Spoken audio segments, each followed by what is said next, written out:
जैसा कि आप सब जानते हैं कि इस चैनल पे आपको एनालिसिस से रिलेटेड वीडियो मिलती हैं। जो भी आप लोग कमेंट करते हैं या फिर जिस भी टॉपिक पे आपका डाउट होता है उस टॉपिक पे डिटेल में एनालिसिस वीडियो इस चैनल पे आती है।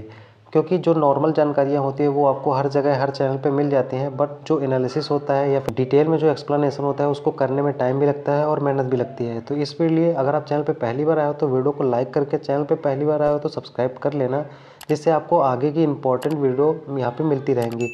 इसके अलावा अगर आपका कोई डाउट है तो कमेंट बॉक्स में ज़रूर कर लीजिए, आपको डिटेल में उस पर एनालिसिस मिल जाएगा। अब हम बिना किसी देरी के इस वीडियो को शुरू कर लेते हैं।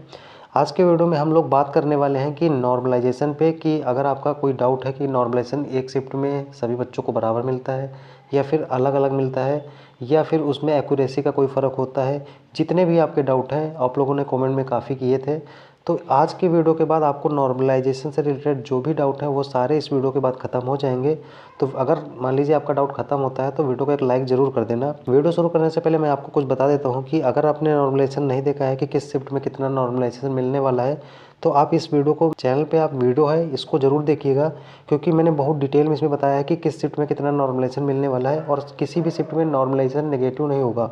आप जाके खुद चेक कर सकते हैं। इसके अलावा अगर आप किस कैटेगरी में किस शिफ्ट में कितना सेफ स्कोर रह सकता है उसके लिए भी मैंने डिटेल में वीडियो बना रखे हैं। बहुत सारे एनालिसिस की वीडियो आपको चैनल पे मिल जाएंगी, आप एक बार विजिट ज़रूर कीजिएगा। अगर अच्छी लगे वीडियो तो लाइक कर देना, मेहनत लगे तो वीडियो को लाइक करके सब्सक्राइब जरूर कर लेना। अब हम बिना किसी देरी के इस वीडियो को शुरू करते हैं। तो hello friends, welcome back to our new video. मैं हूं आपका दोस्त मयंक, एक बार फिर से एक नए वीडियो पे आप सबका स्वागत करता हूं। अगर आपका इस वीडियो के बाद कोई डाउट रहता है या फिर इसके अलावा भी कोई डाउट रहता है तो आप पहली चीज़ तो टेलीग्राम पे जुड़ सकते हैं। आप इसके अलावा इंस्टाग्राम पे मुझे मैसेज कर सकते हैं। आप इंस्टाग्राम पे फॉलो करेंगे उसके बाद मैसेज करेंगे तो मैं आपको जल्दी रिप्लाई कर पाऊँगा। तो सीधे करते हैं वीडियो को शुरू। तो फ्रेंड्स, नॉर्मलाइजेशन को समझने के लिए हम लोग सीधे चलते हैं भर्ती बोर्ड पे, जो कि 18/12/2023 को जब यानी कि भर्ती आई थी उस टाइम पे भर्ती बोर्ड ने यहाँ पे जारी की थी विज्ञप्ति। तो इस विज्ञप्ति के अनुसार अगर हम बात करें, सारी चीज़ आप यहाँ पे देख सकते हैं कि किस हिसाब से होगी। तो सबसे पहले हम यहाँ पे बात करते हैं कि जो ऑफिशियल फार्मूला है भर्ती बोर्ड का, कि किस फार्मूले से आपको नॉर्मलाइजेशन मिलेगा। फिर मैं इस फार्मूले को पूरा एक्सप्लेन करके बताऊँगा, एक एक पॉइंट इसमें, ये जो MJTV दुनियादारी लिखा है, सब कुछ जो भी चीज़ें इसमें लिखी हैं, जो भी कीवर्ड्स लिखे हैं, उन सबको डिटेल में एक्सप्लेनेशन करने वाला हूँ। तो मेक श्योर वीडियो को पूरा ध्यान से देखिएगा, जिससे आपके मन में कोई डाउट ना रहे और आप खुद नॉर्मलाइजेशन के बारे में समझ सकें। तो सबसे पहले आप ये समझ लीजिए कि ये ऑफिशियल नोटिफिकेशन है भर्ती बोर्ड का, जो कि फार्मूला अगर हम यहाँ पे बात करते हैं तो फार्मूला आपको कुछ इस टाइप का यहाँ पे देखने को मिलेगा, जो यहाँ पे आपको दिख रहा है स्क्रीन पे। ये फार्मूला, इस फार्मूले की मदद से ही नॉर्मलाइजेशन आपको लगाया जाएगा। अब यहाँ पे इसमें क्या क्या चीज़ें दी गई हैं, मैं सबसे पहले वो चीज़ बात कर लेता हूँ। तो आई होप आपको दिख रहा होगा क्लियर। मैं थोड़ा सा जूम कर देता हूँ जिससे आपको एग्जैक्टली सारी चीज़ें क्लियर दिख पाएँ। तो अगर हम सबसे पहले बात करें, इस फार्मूले में जो चीज़ लिखा है वो लिखा है MIJ। MIJ क्या होता है तो हम यहाँ पे बात करते हैं। इसमें एक्सप्लेनेशन दिया है, भर्ती बोर्ड की तरफ से ही दिया गया है, मैं सिर्फ आपको यहाँ पे एक्सप्लेन करके बता रहा हूँ। तो इसमें बोला जा रहा है कि नॉर्मलाइज्ड मार्क्स ऑफ जेथ candidate in the ith shift, यानी कि ये जो MIJ लिखा है इसमें जो J है वो कैंडिडेट है और I जो है वो उसकी शिफ्ट है। तो ये यहाँ पे आपके नॉर्मलाइज्ड मार्क्स आएंगे हर कैंडिडेट के हिसाब से, यहाँ पे बताया जा रहा है। इसके अलावा जो नेक्स्ट पॉइंट है वो है MGT। मैं यहाँ पे ऐसे पढ़ देता हूँ।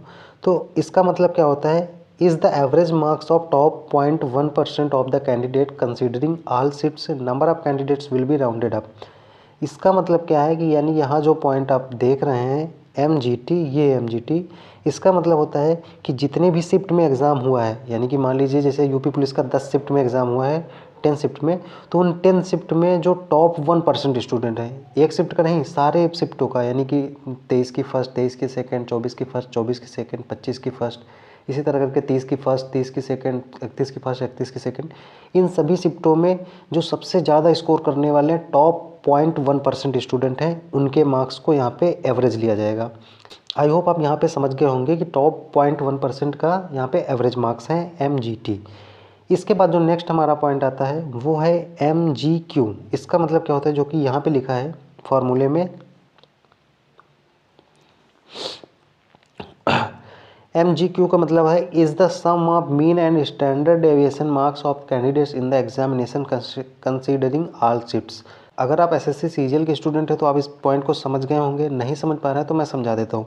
यहाँ पे सबसे पहले कि बोला जा रहा है कि is the sum of mean and standard deviation. पहली चीज़ मैं आसान भाषा में समझा देता हूँ कि ये जो मीन होता है इसका मतलब होता है एवरेज। मीन का मतलब आप एवरेज मान सकते हैं। इसके अलावा यहाँ पे स्टैंडर्ड डेविएशन का मतलब होता है कि उसमें विचलन कितना हो रहा है। हिंदी भाषा में अगर बताएं तो मानक विचलन। मान लीजिए आपका जो मीन है वो 100 है, ठीक।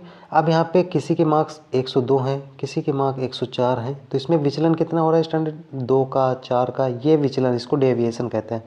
आई होप ये समझ में आ रहा होगा। तो इसमें बोला जा रहा है कि is the sum of mean and standard deviation marks of the candidates in the examination considering all shift. सभी शिफ्ट के अनुपात में जो आपका मीन है और स्टैंडर्ड डेविएशन इसका जो ऐड है यानी सम, वो यहाँ पे इसका मतलब ये होता है MGPQ का। इसके आगे हम नेक्स्ट पे चलते हैं। तो नेक्स्ट पे बताया जा रहा है कि MTI यहाँ पे फॉर्मूले में यहाँ लिखा है। अब यहाँ पे इसका मतलब क्या है, अभी मैं आपको इससे ये समझ में आएगा कि क्या आपके मार्क्स नेगेटिव हो सकते हैं, माइनस में जा सकते हैं कि नहीं जा सकते, उसको वो भी आपको समझ में आएगा। कब समझ में आएगा, जब पूरा आप ध्यान से देखेंगे। तो MTI का मतलब होता है is the average marks of the top 0.1% of the candidate in the ith shift number of candidates will be rounded up. यानी कि जिस शिफ्ट में आप बैठ रहे हैं, यानी कि जैसे मान लीजिए आपका पेपर 25 की फर्स्ट को है या फिर 23 की फर्स्ट को है या फिर 24 की सेकंड को है, जिस भी शिफ्ट में है, तो उस शिफ्ट में जो टॉप 0.1% स्टूडेंट हैं, यानी कि जो टॉप के स्टूडेंट हैं उनका जो 0.1% स्टूडेंट हैं उनका यहाँ पे एवरेज मार्क्स, ये जो होता है ये एवरेज मार्क्स है टॉप के 1% का। टॉप 1 नहीं, टॉप 0.1%, ठीक है। तो आई होप ये इतना समझ में आ गया होगा। इसके आगे हम चलते हैं, यहाँ पे आगे चलें तो MIQ का मतलब क्या होता है, is the sum mean marks and standard deviation of the ith shift. अब अभी यहाँ पे जो MGQ देखा था आपने, ये था कि सभी शिफ्ट का मीन और सभी शिफ्ट का स्टैंडर्ड डिविएशन का सम। अब MIQ का मतलब है कि आपकी शिफ्ट का सम, यानी कि जो मीन है उसका सम, और उसके बाद उसका जो स्टैंडर्ड डिविएशन है आपकी शिफ्ट का, वो यहाँ पे उसका सम यहाँ पे किया जा रहा है। Sum of mean marks and standard deviation of ith shift, यानी कि आपकी शिफ्ट का स्टैंडर्ड डिविएशन और मीन, इन दोनों का सम MIQ हो गया। आई होप यहाँ तक आपको समझ में आ गया होगा। इसके आगे अगर हम चलते हैं, इसके बाद लिखा है MIJ, जो कि फार्मूले में यहाँ लिखा है। MIJ का मतलब होता है is the actual marks obtained by the jth candidate in the ith shift. तो कुल मिला के MIJ का मतलब है कि आपका स्कोर कितना है। मान लीजिए आपका स्कोर 214 है या फिर 200 है, जो भी है आपका UPP में, तो वो यहाँ पे MIJ की जगह पे लिखा जाएगा। MIJ कहाँ पे है, ये यहाँ पे आपका स्कोर लिखा जाएगा, एक्चुअल स्कोर, रॉ स्कोर। और यहाँ पे देख सकते हैं MIQ जो लिखा है, इसी MIQ का मतलब है यानी कि sum of mean marks and standard deviation, जो कि आपकी शिफ्ट का है। तो आपकी शिफ्ट में मैं हमेशा कहता था कि आपकी शिफ्ट का जो एवरेज है और आपकी शिफ्ट का जो स्टैंडर्ड डिविएशन, उसका जो सम है, वो अगर आपकी शिफ्ट यानी कि आपके जो रॉ स्कोर है, यहाँ पे आप देख सकते हैं ये जो MIJ है ये आपके मार्क्स हैं, और MIQ जो है ये स्टैंडर्ड डेविएशन और मीन जो है आपकी शिफ्ट का, उसका सम है। तो अगर मान लीजिए आपका स्कोर जो रॉ स्कोर है वो आपके जो मीन मार्क्स हैं और डेविएशन है इसके सम से अगर ज़्यादा कम हो जाता है, यानी ज़्यादा है, मान लीजिए अगर ये ज़्यादा हो गया, आपका डेविएशन ज़्यादा हो गया और आपके मार्क्स कम है, मान लीजिए आपके मार्क्स 100 हैं और ये जो डेविएशन और ये मीन का जो सम है ये आ गया 105, तो माइनस का 105 जैसे ही करोगे तो यहाँ पे इस ब्रैकेट की जगह पे आ जाएगा माइनस का 5। तो माइनस के 5 से जब मल्टीप्लाई हो जाता है तो आपके मार्क्स माइनस हो जाते हैं, ठीक है। लेकिन ऐसा बहुत कम होता है क्योंकि इसके साथ में ये वाला कंसीडर पार्ट हो जाता है।